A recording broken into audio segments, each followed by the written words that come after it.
retrouver dans un nouveau numéro de Parlons Foot depuis nos studios ici aux Almadies. Alors un seul sujet ce soir, la qualification du Sénégal aux Jeux Olympiques de Londres 2012, un exploit inédit et historique. On connaît déjà les futurs adversaires des Lions à ces Olympiades. Le Sénégal aura l'honneur d'ouvrir tout simplement la compétition contre l'Angleterre. Ce sera le 26 juillet contre Oman, 2 lions marqués. Il s'agit d'Ibrahim Baldé et de Abdoulaye Sané, 2 hommes de tempérament et du talent.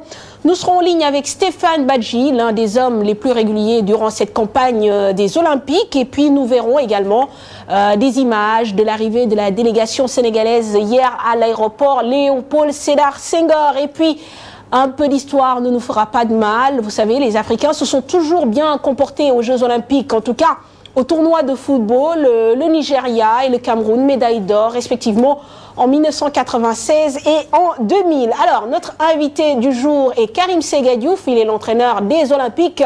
Avec lui, bien sûr, nous parlerons de tout cela. Le tout, c'est du foot, c'est dans Parlons Foot. Merci de votre fidélité, bienvenue à tous. Alors, Karim Séga, bonsoir. Bonsoir, mon Fatou. Merci d'accepter cette invitation au lendemain de cette qualification historique des Olympiques aux Jeux Olympiques de Londres 2012. Alors, pas vraiment le temps de savourer puisque nous connaissons déjà les noms des 16 équipes qualifiées, le Sénégal ayant été le dernier pays à avoir validé son ticket. Et surtout, on connaît la composition des poules. Alors, nous le découvrons ensemble, Karim Séga. Les 16 équipes qualifiées, notamment dans la zone Afrique, le Gabon, le Maroc, l'Égypte, le Sénégal. Dans la zone Asie, Corée du Sud, Japon, Émirats Arabes Unis. Zone Amérique du Sud, Brésil et Uruguay. Zone CONCACAF, Mexique, Honduras, Nouvelle-Zélande.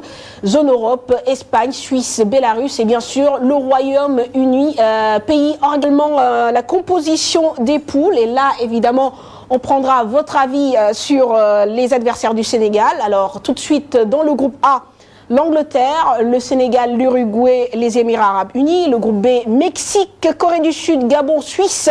Et puis groupe C, Brésil, Égypte, Bélarus, Nouvelle-Zélande. Et enfin, le groupe D, Espagne, Japon, Honduras, Maroc. Alors, Karim Séga, déjà, votre impression sur ce tirage au sort. Vous ferez le match d'ouverture contre l'Angleterre, le pays organisateur. Bon, pour nous, c'est un terrible honneur qu'on se qualifie et qu'on doit jouer le match d'ouverture dans le pays ancêtre du football et face au pays organisateur, pour me répéter, et jouer le match d'ouverture. Ça, je dis qu'il n'y a pas plus grand honneur qu'on puisse nous faire. Comme ce fut le cas lors de la Coupe du Monde en France. La Coupe du Monde en 2002, Corée-Japon. Corée-Japon, ouais. L'honneur qu'on avait fait à l'équipe nationale du Sénégal et le parcours que ça a suivi. Nous souhaitons vraiment lors de ce match d'honorer l'Afrique du football, d'honorer notre peuple et montrer aussi que le football sénégalais alors est plus que jamais un bon football et que dès demande qu'à être bien encadré, à être mis dans de bonnes conditions pour faire revenir maintenant le football de son pays dans l'échiquier du football continental et mondial. Tout à fait. Alors ce sera évidemment un grand honneur puisque le match d'ouverture se jouera à Old Trafford, un stade mythique quand on connaît le club de Manchester United. Mais Karim Séga, on va dire que vous avez déjà honoré le peuple sénégalais puisque vous avez obtenu une qualification, on n'a pas assez dit, on le répète jamais assez, historique pour ces Jeux Olympiques de Londres 2012. Parlez-nous un peu de ce match contre Oman. On a l'impression que quand même les jeunes ont été bien armés pour aborder ce match. Si j'avais la possibilité de donner tous les honneurs du monde, tous les diamants du monde, tous les biens du monde au Sénégal et mon peuple, je le ferai. Dieu a fait que cette qualification, que je sois là, qu'Adouci soit là, que tout mon staff médical technique soit là. Je pense que c'est nous, le Sénégal, qui nous a honorés, mais nous, on ne peut pas honorer le Sénégal. Nous travaillons pour le Sénégal, pour que le Sénégal soit émergent, soit bon à tous les niveaux. Concernant maintenant le match d'ouverture, ce match-là aussi, comme je l'ai déjà dit dans la presse écrite, ne veut pas faire de sorte qu'on ne dorme pas. Nous allons dormir. Nous allons aussi nous préparer pour que le jour J, comme nous l'avons fait avec une jeune équipe lors d'un match amical en Afrique du Sud, comme nous l'avons fait avec un groupe local, uniquement local, à San Francisco, et comme nous l'avons bien fait en ayant un seul souci dans notre tête, dans nos cœurs, dans tout notre corps, de répondre présent pour l'honneur de notre pays. Nous allons aussi essayer d'avoir une préparation nettement meilleure, supérieurement meilleure que celle que nous avons faite.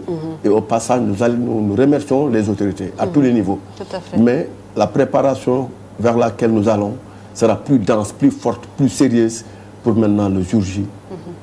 L'honneur que le CIO a fait à notre pays, la FIFA a fait à notre pays, dans le pays encore ancêtre du football moderne, alors pour montrer que notre pays, alors aussi, c'est jouer au ballon. Très bien. Et c'est aussi s'adapter à n'importe quel contexte. Tout à fait. Alors justement, on a vu que nous disposons encore de quelques mois pour préparer bien sûr ces Jeux Olympiques. Maintenant, pour revenir un peu en arrière, ça n'a pas dû être évident de préparer ce match contre Oman, déjà par rapport à la disponibilité des joueurs, et on a vu qu'en fait il y a eu peut-être deux regroupements parallèles, un qui s'est fait à Paris et un qui s'est fait à Dakar. Parlez-nous un peu de cette préparation du Sénégal contre Oman.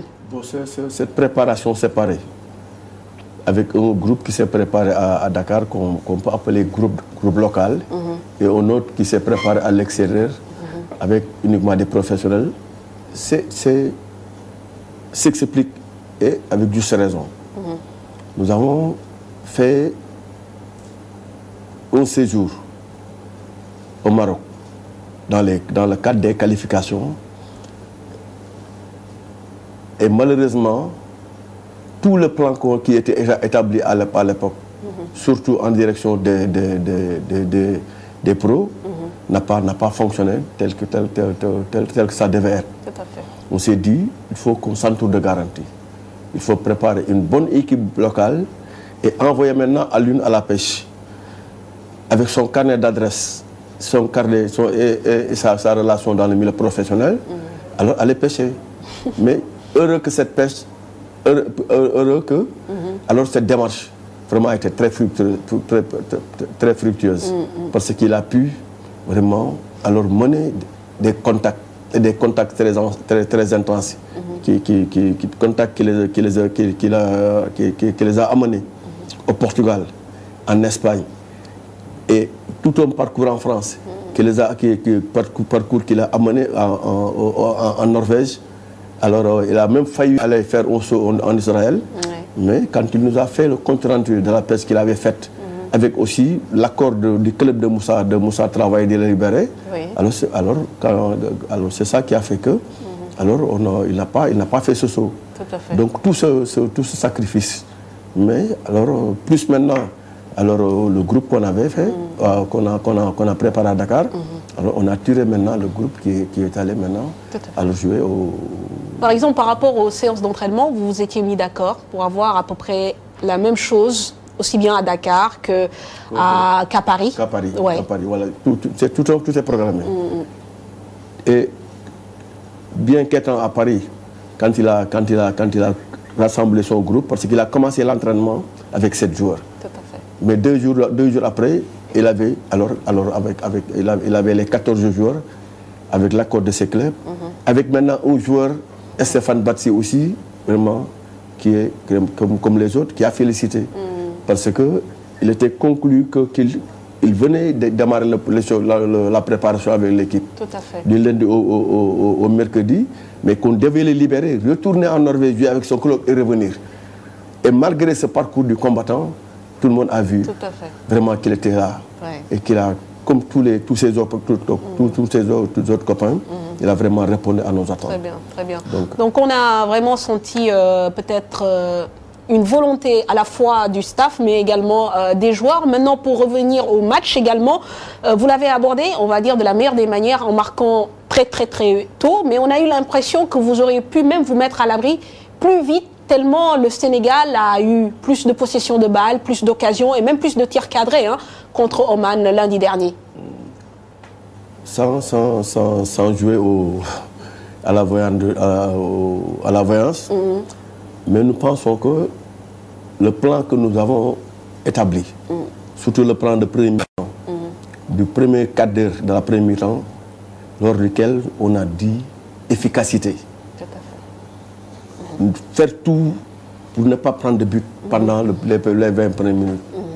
Et faire tout pendant les 20 premières minutes, même s'il s'agit d'une opportunité, d'une occasion par le jeu de part ou bien sur des balles arrêtées, la saisir, je pense que alors, ce plan a été réussi de part au corner et il y a maintenant Baldé qui met sa tête. Tout à fait. Mais on pensait que ce ballon aussi ne pouvait pas échapper. Parce que derrière Baldé, il y avait le grand Kara qui attendait aussi pour mettre la tête. Donc on peut dire qu'ils étaient alors vraiment au lieu de rendez-vous, au point nommé, et ils ont fait les gestes qu'il fallait faire. Mais tout juste, après ce but, on a senti aussi alors un excès de précipitation qui a fait que c'est le maladresse s'est signalé. Mais ce qui a surtout amené le jeu en question, la qualité du jeu en question et l'efficacité dont nous avons fait preuve, on a dit aux garçons, ne reculez jamais, défendez en avançant, allez les chercher dans leur zone, dans la mesure que c'est une équipe alors, qui était préparée. L'équipe d'Oman était préparée pour nous contrer. On a dit qu'il faut aller maintenant les emprisonner dans leur zone, les titiller, leur faire peur. Et tout ce qui adviendra alors, dans ce truc sera à leur détriment. Et le match l'a prouvé que... Et c'est là où, Karim, peut-être la supervision est capitale. Parce qu'il semble que lors d'un tournoi organisé justement pour faire qualifier l'équipe restante du continent asiatique, il a fallu tout simplement que de votre côté, vous puissiez aller superviser cette équipe d'Oman-là qui avait remporté ce tournoi très récemment, il semble. C'est la haute compétition à ses réalités. La supervision est une donne extrêmement importante dans le haut niveau. Il faut forcément connaître l'adversaire, voire même l'espionner dans sa façon de vivre, dans sa façon de manger et tout si c'est possible. C'est tout le monde maintenant qui fasse dans cette démarche. Donc notre football ne doit plus dans le futur. Surtout alors quand on va vers des échéances importantes telles que la Coupe d'Afrique qui s'annonce et pour l'équipe A, et pour les juniors, et pour les cadets, et la Coupe du Monde. Donc vraiment, dans le panier à préparation, dans le panier à performance, la supervision devra y occuper une place très très importante. Concrètement, elle vous a aidé, les fiches techniques ramenées de... C'est là où j'allais en venir. Un mot de remerciement à l'endroit du directeur technique. Dès notre retour de San Francisco, le lendemain, il a repris l'avion pour aller à l'autre bout du monde, pour aller au Vietnam et pour superviser. Et quand il nous est revenu, c'était vraiment une note bien remplie, et très claire. Aussi en échange direct entre lui et moi dans son bureau pendant près de 2 heures de temps. Et aussi une cassette mise à nos dispositions. Je pense que ce travail-là aussi, cet aspect, nous a facilité notre travail. Tout à fait. Alors, Karim Sega, on va revenir donc sur ce match et surtout la qualité des 2 buteurs de la soirée du 23 avril. Il s'agit de Ibrahim Baldé et Abdoulaye Sané qui ont fait trembler les filets à des moments cruciaux de la partie. L'un évolue à son ton d'air, l'autre à Rennes. Du talent, de l'avenir plein les jambes, Ibou Diouf. Un match historique et 2 hommes qui inscrivent leur nom dans l'histoire du football sénégalais.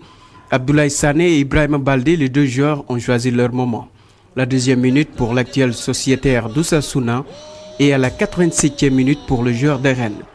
Les 2 attaquants ont fait leur job. Ce n'est pas la première fois qu'Abdoulaye Sané se révèle décisif avec les Olympiques.